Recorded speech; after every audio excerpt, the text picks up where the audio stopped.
Welcome back mga kaaldab. Ito na naman po ang inyong lingkod, si Mr. Destiny. At syempre, panibagong update na naman po tayo. Panibagong mga kaganapan po sa social media mga kaaldab. Ito lang po yung simpleng ebidensya at resibo mga kaaldab na hindi po talaga literal na magkasama sila Mengay at syempre si Congressman Arjo. Malaki po talaga binabayad sa mga army para lang mag-edit. Talagang binabayaran sila para lang po, kumbaga, asarin po ba? Para mas dumami po yung sumisimpatya po sa kanila. Kaya nga sabi ko sa inyo, yung patong ulo talagang ginagawa na po nila. Pero never na pong nagpo-post si Congressman Arjo. Hindi nga po ito, kumbaga, gumagawa ngayon ng mga post, hindi po katulad ng dati. Kaya nga sabi ko sa inyo, sila na po yung gumagawa. Pinapakita na po kasi ng mga armain at main fanatics na dehado sila. Kasi malapit na naman po yung anniversary natin eh. Plano na po talaga ng mga armain na basagin. Kaya nga po nagbabayad sila para lang mag-edit. Yung mga taong nasa ibang bansa, ginagawan po nila o kumukuha po sila ng mga photos na hawig nga po ni Mengay, yung katawan, tapos ni Congressman Arjo, tapos si edit lang po nila. Ganun po sila kadesperado para lang po mawala yung simpatya. Alam nyo kasi na malapit na nga po ang Aldab 10th year anniversary na kung saan nga po ayaw na ayaw po nilang pag-usapan. Ayaw na ayaw po nilang nababanggit, lalo na po yung mga taong kumbaga dating Aldab Nation na naninindigan na para kila Mengay at kay Congressman. Remind ko lang po sa inyo, madali po kaming basagin o hindi po kami ganun kadaling basagin kasi napakarami po talaga ng Aldab Nation. Kaya lang po mga kaaldab, syempre hindi natin maikakaila yung iba. Talaga naman pong kumbaga hindi nila tinatantanan, yung tipong binabas nila ng gusto. Kita nyo naman po yung mga post ni Mengay, umaayon po sa Aldab. Umaayon po sa mga nangyayari at nagaganap. Etong sa concert nga po ni Chris Brown, talaga naman pong marami nagsabi, bakit wala nga naman pong photos o video man lang sila Mengay doon mismo sa loob? Bakit sa labas nga lang po sina Ibyang, di po ba, nagpa-picture, hindi na mismo actual na video? Bakit yung video ni Ibyang hindi niya kasama si Mengay? Alam naman po natin na sinasabi niya at madalas niyang sabihin na paborito nga po niya si Main Paul Carson. Taliwas yan sa mga sinasabi ng iba.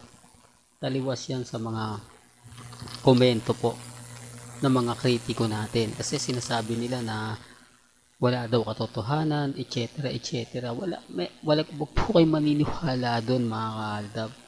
Lahat po ng mga sinasabi nila, lahat po ng mga binabanggit nila, talagang hindi totoo. Kasi sabi ko nga po sa inyo, kung Aldab po kayo since 2015, alam po ninyo, ngayon yung mga armain po na since 2019, alam din po nila yung sinasabi ko. Alam din po nila yung mga pinapaliwanag ko. Nagbubulag-bulagan lang po sila. Sinasabi lang po nila na fake news ako para makakuha sila. Kasi sila yung admin na tatanungin eh. Ang unang-unang tinatanong ng kapwa admin o ng mga followers nila, kung totoo nga po ba yung mga pahayag at mga sinasabi ni Mr. Destiny. Totoo ba nung ganito ganyan? Talagang nagsalita si Ibyang? Nagkaroon ba talaga siya ng interview patungkol kay Mengay at sa magiging anak nila ni Congressman Arjo? Syempre sasabihin yan, wala namang kumbaga ganto ganyan. Di po ba? Kaya ang sabi ko sa inyo, imposible po na lahat ng sasabihin ko lahat ng ipapaliwanag ko hindi totoo. Kasi sabi ko nga po sa inyo, ako hindi ako nag-e-edit para lang makakuha ng simpatya. Para lang po linlangin ng mga mamis, mga titas, mga senyor na kahit sabihin ko naman po dito, alam ko alam din po nila yan. Kaya bakit pa ako gagawa ng mga edited picture, edited video para makakuha ng simpatya sa kanila? Hindi ko po habol dito mga kaaldab ang mga bagong followers. Mga taong kumbaga magiging kritiko ko.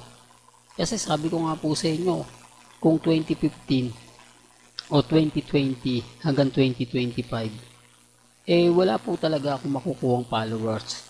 Wala po akong makukuhang subscriber. Paano ko pong kumbaga tataas ang channel natin na sinasabi nila na kung nagpaparami lang yan si Mr. Destiny ng followers, nagpaparami lang yan ng subscriber. Kung yung 2020 hanggang 2025, kita nyo naman po yung mga pambabati ko sa akin. Sinasabi nila nakakasuhan daw ako ng pamilya Atayde. Mag-ingat daw po ako dahil congressman ang pinaparatangan ko ng hindi maganda. At si Mengay po ay kilala naman po sa kanyang probinsya na binibigyan ko ng issue. Malaking kumbaga iskandalo raw yung sinasabi ko na may anak na sila Alden, si Maine, kasal na sina Alden at si Maine. Mabigat na paratang daw po yun. Lalong lalo na nga po raw kapag wala kang ebidensya at resibo. Tapos ang sinasabihan mo pa isang congressman. Lahat po yan mga kaaldab, sinasabi po sa akin ng mga baguhan. Ito po yung mga 2020 hanggang 2025. Tapos sinasabi nilang tuloy-tuloy pa rin po daw yung pagbibigay ko ng update. Gayong wala naman daw pong maniniwala. Wala na raw pong sisimpatya sa akin. Na tama naman po sila. The real talk, tama naman po sila kasi hindi naman po nila alam yung buong story at buong kwento. Hindi nila alam kung saan nga po ba nagsimula si Mr. Destiny. Kung bakit hanggang ngayon matatag si Mr. Destiny at hindi po kinakasuhan. Baka sinasabi na kung yabang mo naman Mr. Destiny. Wala pong ganon kasi ako takot din po tayong kasuhan. Siyempre sino naman po tayo pag kinasuhan? Congressman ang kalaban natin at si Maine Polkerson ang pinakamayaman sa top 10 na mayaman na artista o celebrity dito po sa Pilipinas. Tapos sino naman po tayo? Di po ba? Madali lang kunin yung pagkakilanlan natin kung gugustuhin po nila. Di po ba? Anong laban naman po natin sa mga abogado? Siyempre ako mga kaaldab natatakot din pero hindi po ganun na nangyari. Dahil sa dami ko rin po na may papakitang ebidensya, talaga naman pong sasagutin nila. Kasi hindi nang gusto namin Di po ba? Kung sino nga po ba yung tinutukoy ni Daddy Bay? Kung sino nga po ba yung tinutukoy ni Lola Linda? Kaya nga po hindi na kami pinansin Kaya nga po kita nyo hanggang ngayon 2025 na pero hindi pa rin po nagagawang kumbaga kasuhan, idemanda, yung tipong lahat na ng kaso daw po isasampa sa akin para wala daw po akong kawala. Pero pansin nyo hanggang ngayon never po akong kumbaga natakot. Di po ba? Samantalang yung iba pagka nakarinig ng ganyan, tamemi na. Pag nakarinig ng mga bagay-bagay na patungkol nga po sa kasong libel, takot na mag-update. Hindi ko po maiaalis yung ibang fandom na natakot po dahil ganyan. Dahil sabi ko nga po sa inyo, mabigat na paratang nga po daw yung mga sinasabi ko. Pero sabi ko nga po sa inyo, okay lang yan hanggat naandyan po mga mamis, mga titas, mga senyor. Talaga naman pong ipaglalaban ko ang fandom ng Aldab Nation.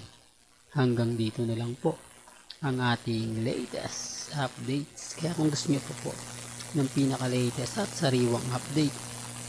Abay, tumutok lang po kayo dito po sa channel ni Mr. Destiny para updated po kayo sa mga bago at sa mga latest na i-upload po natin maya maya lang.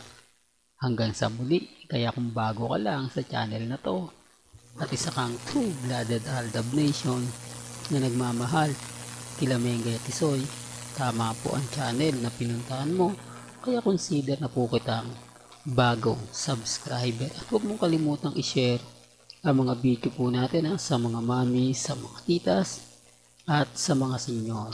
Hanggang sa muli, salamat po sa panonood at pakikinig.